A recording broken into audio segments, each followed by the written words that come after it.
If you've discovered that your gross profit margin isn't quite where it needs to be, or maybe it's okay, but you want to see if you can improve it, there are 3 ways to do that. The first option is a little trimming, like this guy here pruning his hedge tree thing. The key here is a little bit of trimming because a tree needs leaves, otherwise it dies. You can't just keep cutting costs and cutting costs. There's a limit to how much you can go there. Usually it's your team's time delivering the client work, doing the client communication. So their time delivering the offer can be fixed with productivity, processes, and automation. A little bit of AI helps, but also getting specific about the best way that they should do the work that's the most efficient, and then making a process around that. And then productivity is about how well they spend their time. The less cost you have per client, the more money you'll make, and the faster and higher your agency will grow. The second option, like the buffet here, is to change the inclusions in your offer to things that are more profitable and remove things that aren't profitable. There's a lot of different options and a lot of different things that you could offer your clients. So choose ones that have a combination of getting clients results, they're easy to sell,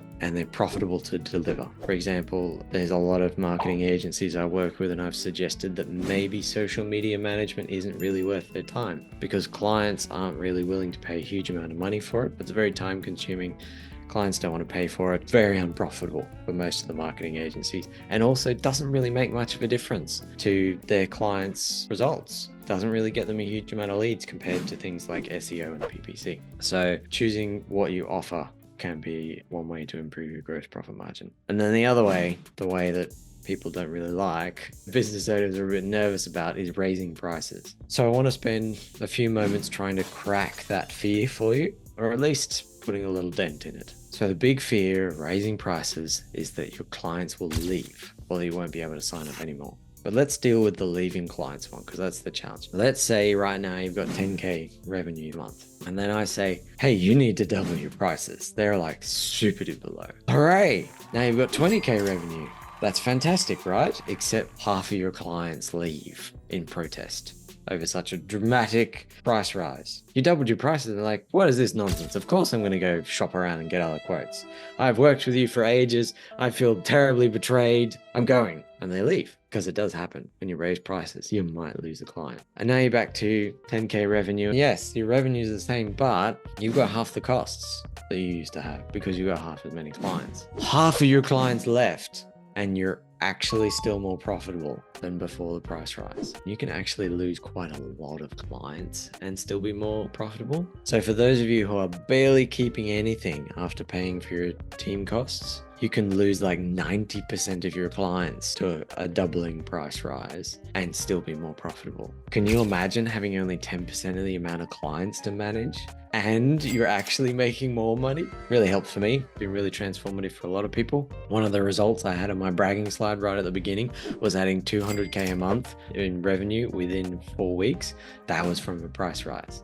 Yes, it was like a $2 million a year agency, but still 10% revenue increase. And that actually went straight to the bottom line because there were no extra costs associated with that price rise. So it's really transformative, and hopefully this at least puts a dent in the fear about raising prices. There are things you can do to make sure fewer clients leave. Like the way you announce a price rise, the way you test the waters, the way you pick the clients that are going to do the price rise, all that kind of stuff can actually lower this 50% number of the clients who left. Imagine if you doubled your prices, you got to the 20K revenue and only a quarter of your clients left. So you'd be at 15K revenue and half the costs you used to have. That's how you can make a really big difference with the price rise when it's executed well. For new clients, if your prices are a bit too low, the simple thing is raise your prices 5% for each successful client sign up. Okay, your client signed up. All right, the next guy, the price is 5% higher or 10% higher. Until every single sales lead objects to your prices, you can probably raise them a bit more. Part of the reason why your pipeline could be cold is because you are way too busy doing the client work, because your pricing doesn't allow you